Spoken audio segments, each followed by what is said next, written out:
Hello, ladies and gentlemen. Welcome to Remote STEM class. Happy Thursday, or as I like to call, Friday Eve. Anyways, I'm just going to continue on where I left off. So I just measured this section of the Chesapeake Bay Bridge.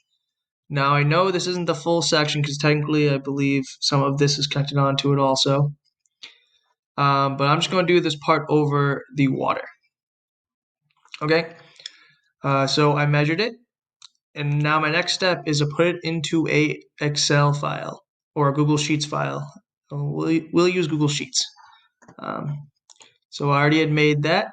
So I have a bridge name and approximate bridge length over water, because to make it more exact, because it's going to be a little off. Because if you go on to Google and type in Chesapeake Bay Bridge and go to length, it's 121,440 feet. Can anyone convert that into miles for me?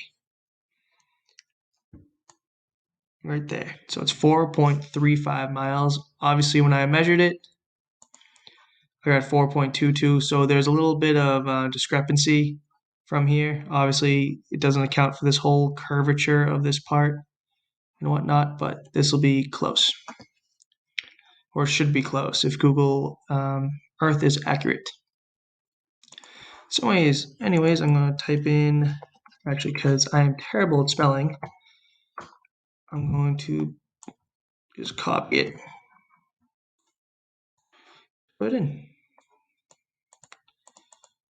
Because why not work smarter, not harder, as I was always told growing up.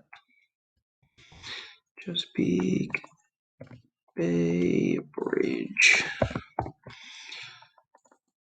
It's going to be 4.22 miles. I'm just going to make it so the header here is bold, so that way we can distinguish them. So going forward, we're going to continue adding more bridges onto here. So you can, I said 10 famous bridges. They can honestly be any bridge you want. You want to do anyone in Lawrence, if you want to do Golden Gate, it doesn't matter. Just choose 10 bridges and get the length of them like I did. I'm going to go ahead and continue working on them too as part of my class. So next, I'm going to go over to the Golden Gate Bridge. Golden Gate Bridge. It's a suspension bridge, which if we were in normal classes, I would go way more in depth into. There we go. So Golden Gate Bridge. There is a 3D model of it. But to get the length, I do believe, here's a picture of it too. To get the better look of it, or for lengthwise, it's better to go into 2D than the 3D version. Okay. So for those who don't know, it connects the city of San Francisco and whatever this island is, Marin City. Anyways, this is Golden Gate Bridge right here. So let's go ahead and measure it. So I'm going to rotate it because I like measuring this way. I don't know why. That's just me being weird about things. So let's go up to measuring tool. Measure right from the water end to the other end. So, and remember to close it off. You can click on the white dot. So it's approximately 1.01 mile long. So if I type in Golden Gate Bridge length, it is approximately, almost out of time here. So it says 2.7, so I'm definitely missing some on here. Unless it's probably continuing on. See how this looks like it's raised? So it's probably talking about this too. But I'll go ahead more into detail on that tomorrow. Have a great Thursday. Bye. Hello, today is lasagna day. So, I've already made the sauce, and I put some hamburger in it, some onions, okay? And you can do it with sausage or turkey burger, whatever you want. Or not even any meat if you want to make meatless. So I just did that to save some time. So for the filling, this is ricotta cheese. And put this in the bowl with 1 egg. And I actually have 2 containers of it, because sometimes I use more than 1. Lasagna is one of those meals that it's kind of a pain to make, but goes a long way. And now they have it a lot easier because they have noodles that you don't need to boil. So, take 1 egg.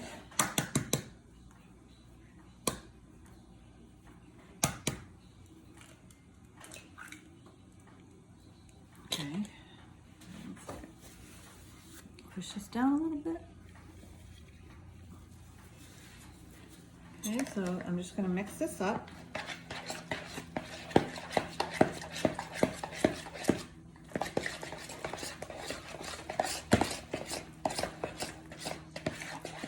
I also put some Parmesan in here. I kind of have the recipe in my head because I've made it so many times.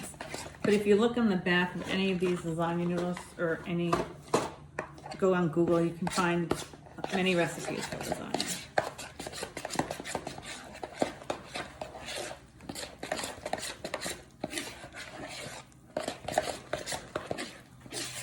So, there's the mixture for the middle. I've already sprayed my pan. So I'm gonna put the first layer in, which is the sauce. So this goes on the bottom.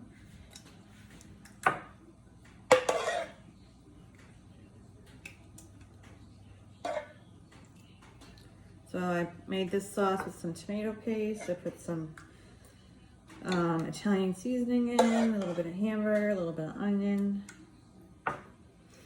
Some people put sausage in the lasagna. Some people do vegetarian lasagna.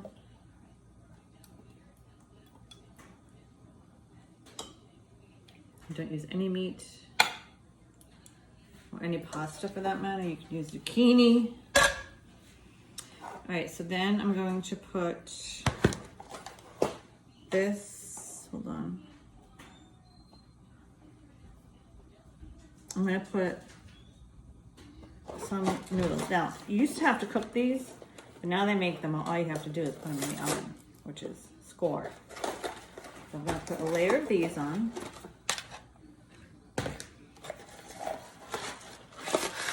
And they expand when you cook them, so you don't need to put all of them on. I only put 3. So,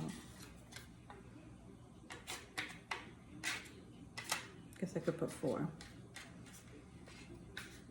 Okay. And then I'm putting a layer of the ricotta cheese on.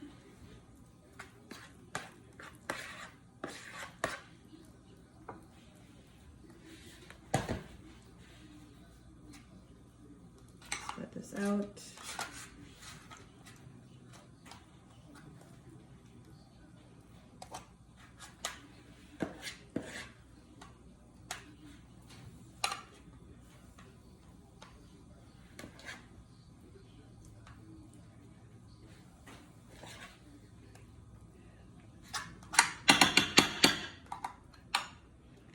Okay.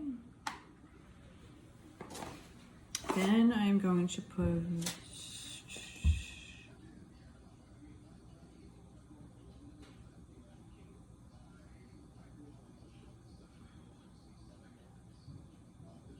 another layer of noodles. I'm going to put some more meat mixture, sauce mixture.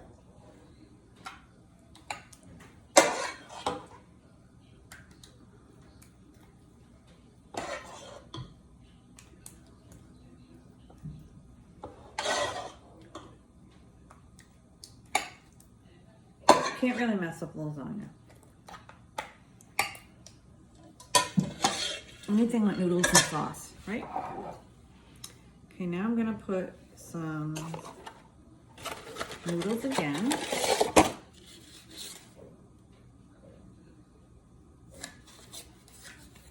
Put more of the rest of the ricotta.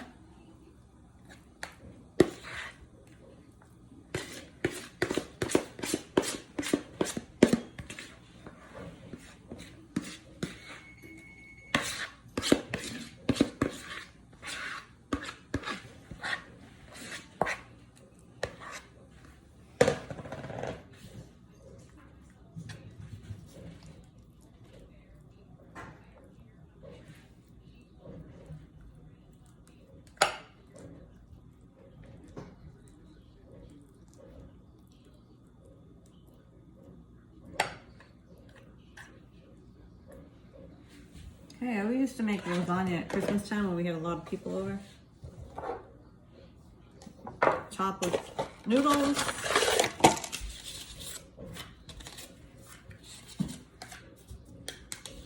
Put the remaining sauce on.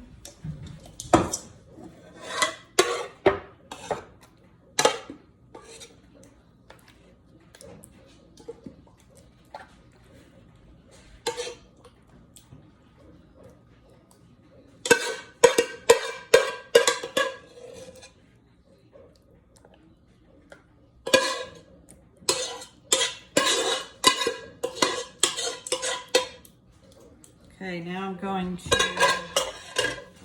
put some of this cheese on.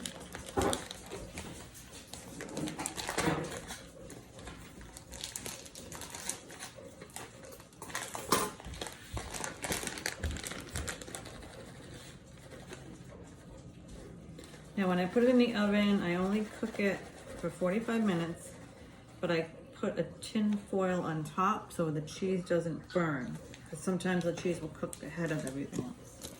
Put this on it.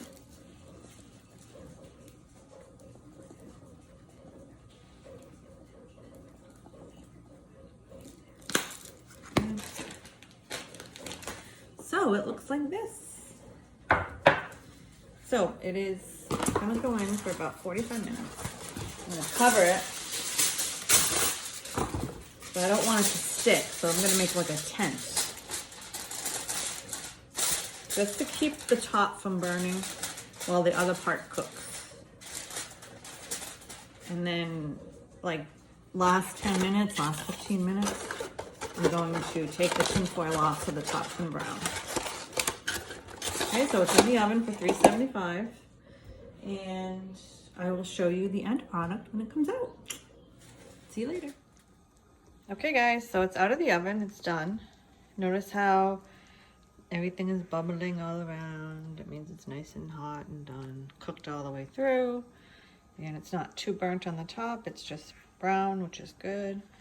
I probably am personally going to, well, first of all, you can't cut into it until it's cooled down. But I'm probably gonna end up freezing half of this because there's only 3 of us here. And this is a lasagna for a lot more than 3 people. So I'll probably end up cutting it up and freezing some of the pieces. But other than that, it's good. And you can serve it with a salad and Italian bread or any type of bread. And have it for any meal you want. Dinner, lunch, or breakfast. Whatever suits you. So anyway, I hope this video helped. And I will see you next time. Hopefully this didn't make you too hungry. Bye.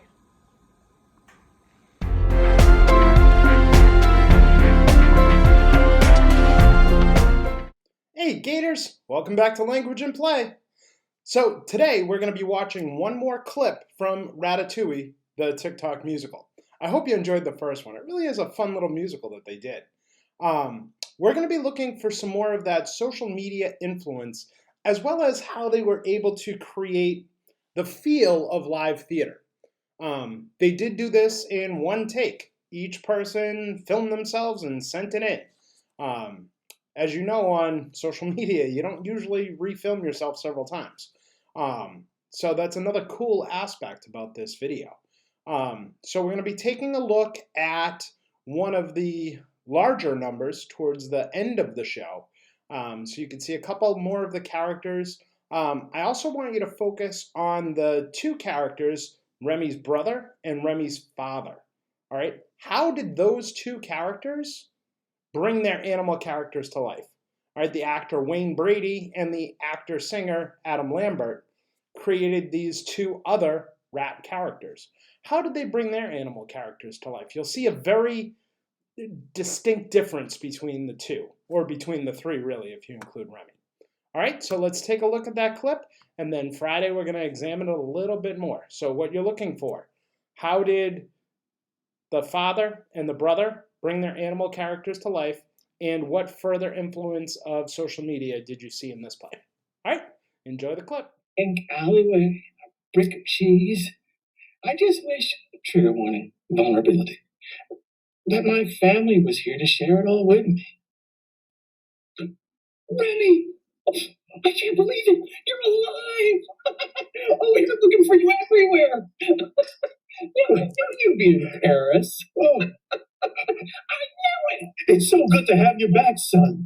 Man, oh man, I have so much to tell you guys. First of all, I'm a chef. First of all, you're not a chef, you're a rat. Oh, Remy, if you're a big fancy chef in a big fancy restaurant in the middle of the fanciest city in the world, could you do us a solid? What do you want? Scraps from your kitchen? Just the stuff you're throwing out. It's not a big ask. Emil, your brother's starting to talk like a human. Who are not as bad as they say. Remy, look, you're my brother. I love you. But you gotta stop looking at the clouds. Just come back down to reality and enjoy the sweet things of life. 5-day-old pizza slices crusted at the bottom of the trash can. So dank that you can't even see your next step. The mayo off a soggy candy bar 2 days after Christmas? Yes, I mean, really about the week off. Where are your family? Rats. The greatest. Seems the rats like for us, little Remy, we don't come to let alone where we don't go. Rats like for us, little Remy, we feast where the rhyme and the fungus and bacteria grow. Round menu and follow me, there's the whole thing that I'd like you to see. So Remy, don't look so groovy, sensitivity to grow. The best way of life is the way it goes. Sorry for that last guy said. The point is, Remy, whatever you'd like to be, this is a pile jump sitting right at your feet. That's where life is the way to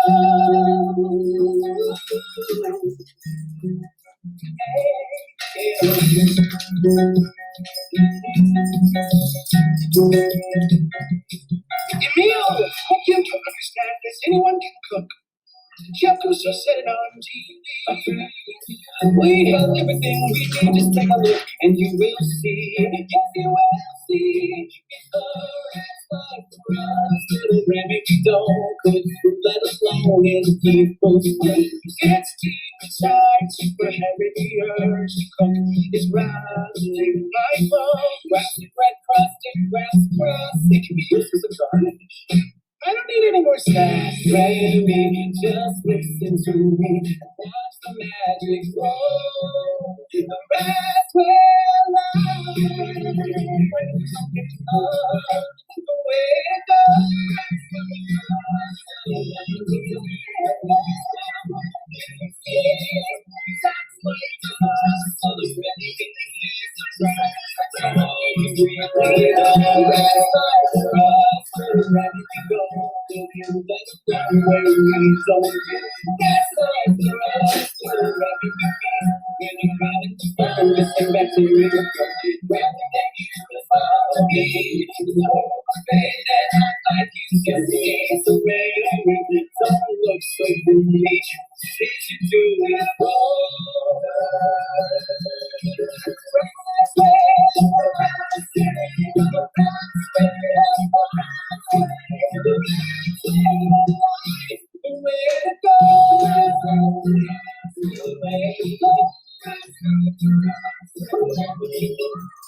Last life for us, little Minnie.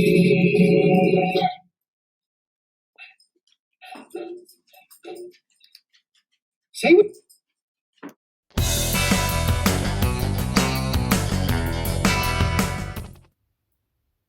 Hey guys, I just wanted to show you guys how to add some shading and some darker values to the part of the face that we drew. Okay, so you still have this photo that you can look at as a reference to see, well, where do I think I would make some shadows? Maybe the light is shining directly in front of him because he's got a lot of highlights here, but then the side of his face looks a little bit darker and under his chin is dark. So I started to shade in a little bit. I'm just going to shade the rest of his whole face in. So what you want to do is you're not going to make it super dark in the shadows. You're just going to lightly kind of shade in like so. I started to do it a little bit around his eye. But I'm also going to do it on the side of his nose. And by adding these values or doing the shading, you're allowing the picture to start to look like it has some form and like it's popping forward. So it's instead of just being a flat two-dimensional drawing, we can give it the appearance of having some form and being three-dimensional. Kind of fooling the eye a little bit by just adding some darker values to the right spots.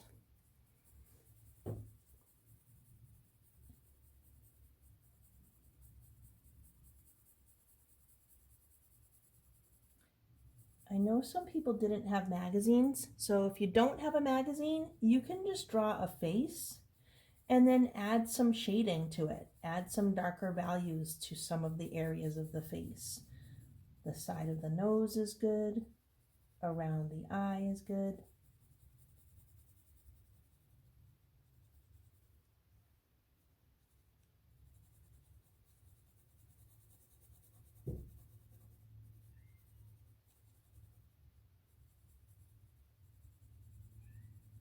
So I'm just shading in some of his lip, but he's got that highlight there, like that shine on his lip. So I'm just going to do some dark around it, but I'm not going to darken in the whole lip. And let's see, we'll do a little bit of shading on the side of his face, which will also give the illusion of his face having form and popping forward. I'm just adding a little bit of a darker value, shading it in. He's got a little facial hair, so I'm just going to darken that more. He's got a very dark shadow under here, under his chin, so you want to darken that in. Whatever face you're doing, you probably want to add a darker value if you're coloring with pencil. If you're shading it with pencil, just darken it in a little bit under the chin to make that the rest of the face look like it's popping forward, and the neck is a little bit behind where the head is. Pushes the neck back a little bit. We'll do a little shading around the ear. Just a little bit of a darker value than, say, this area. So we'll leave this area white of the paper, so that will look like a highlight on his face. Same with the nose. He's got like a very light highlight here, a light value, which is a shine on his nose. So I'm just going to give it a little bit of a darker value around there. Just a little bit. And then a little bit up here. We'll give it a little bit of a darker value. Shade that in a little bit. And you can do this on any face that you draw. Just shading a little bit. And if you have a photograph to look at, you can look and see where you see the darker values or the shadows or some shading looking areas, shaded areas. And that's where you're going to darken it in on your drawing. And like I say, it just helps to give it some form and make it look like it's kind of popping forward a little bit. We'll do a little bit of a darker value here where his hair is.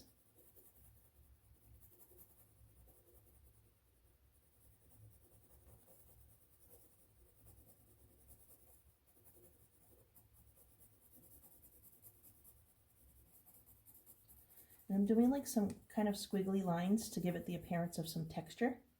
Like his hair has some texture there. So I'm just doing some kind of like scribbly lines.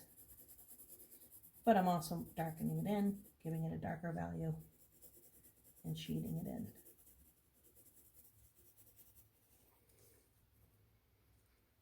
All right, how are we doing? How are you guys doing? I'm gonna really darken that nostril in a little bit more. Darken it a little bit up here in that ear.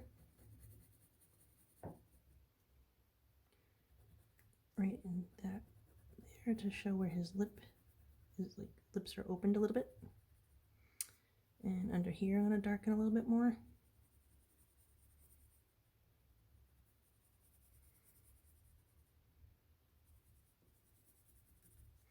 All right, guys, Kobe's starting to look, that's looking a little more realistic now with the values, the darker values in those areas. All right, guys, so that's how we do shading, adding value to our drawings. All right, good luck with your face drawing, adding values.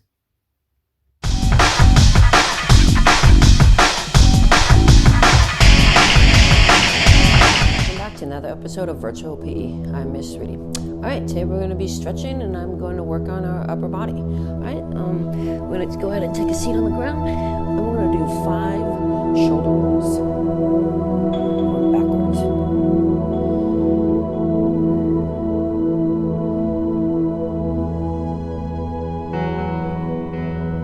And forward.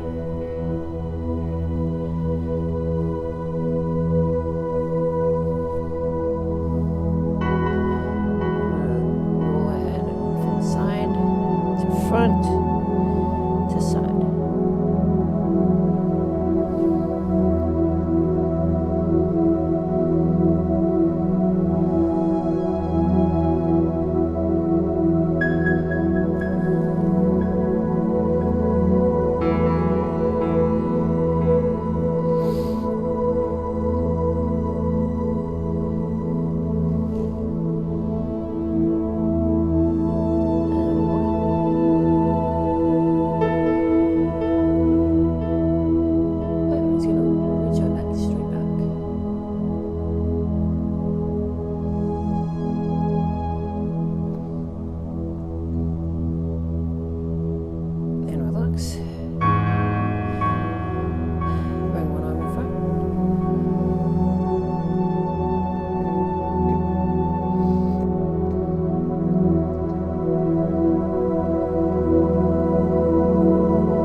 Now we're going to lean to one side and stretch.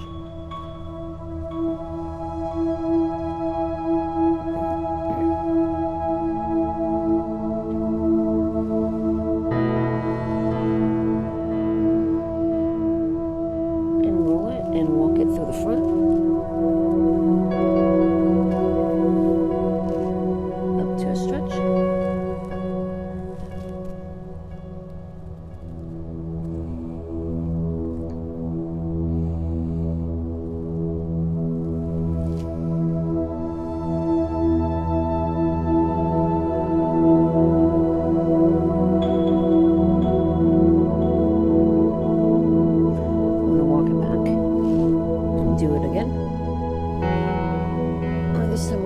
Arch and reach back.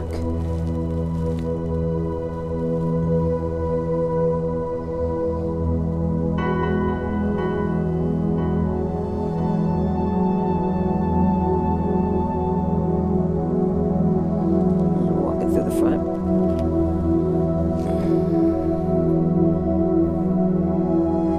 Go to here and then reach back.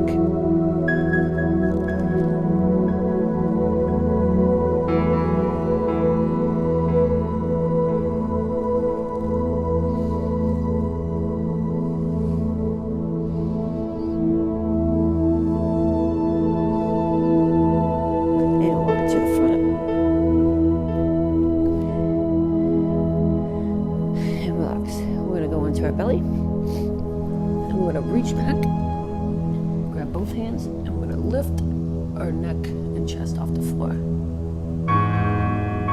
And relax. And again.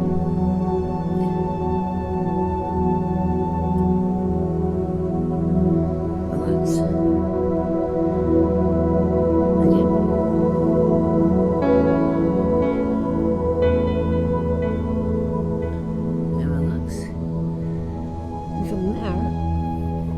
To reach again, reach back.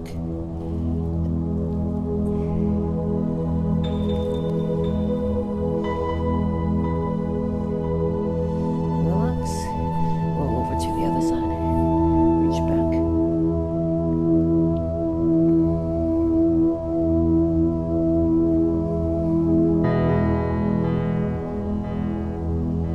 And relax. And go back on our elbows. We're going to push, extend through our arms or through our hands.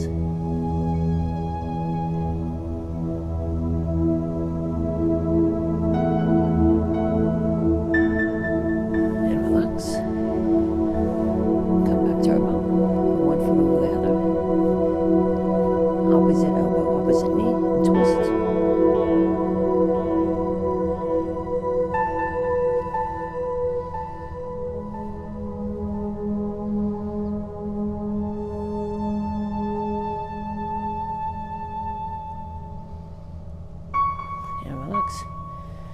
And switch.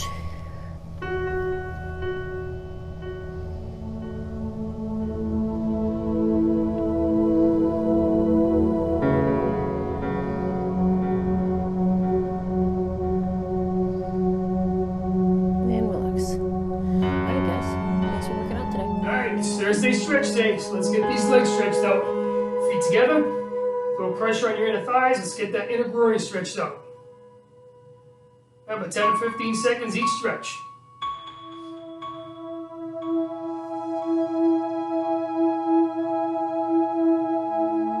Good. Left leg down, your right foot up. This is going to get your hip and your glutes.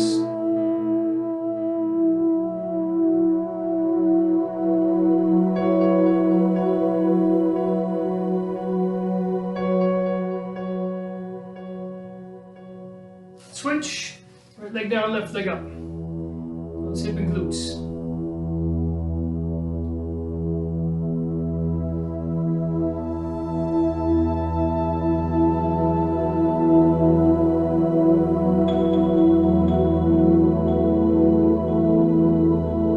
Good. Okay, keep that right leg down. Left foot flat. Let's reach. As far as you can, keep that leg flat. Switching our hamstrings.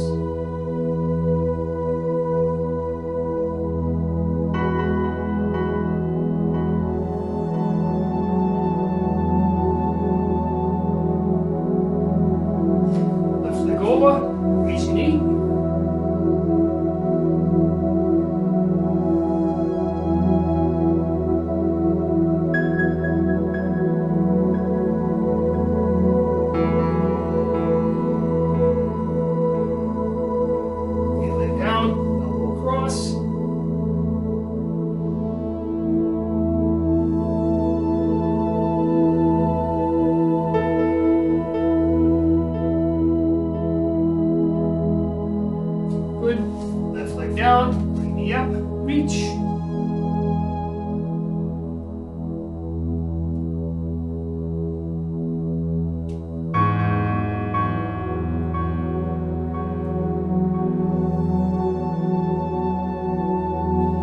Knee over, raise it up.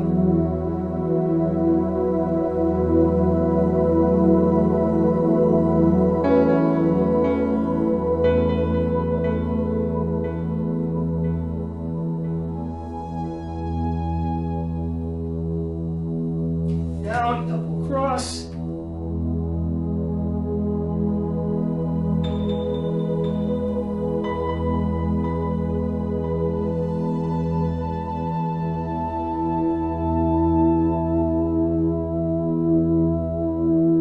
Good. Okay, let's hit the quads. Back, sling knee.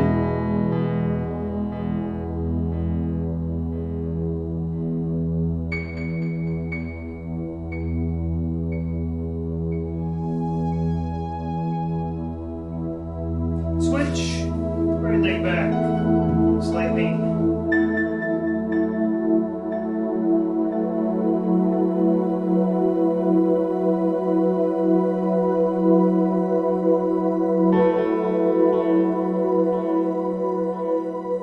Good.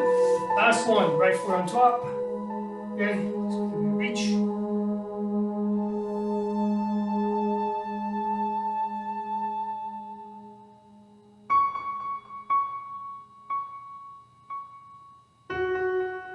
Switch, reach.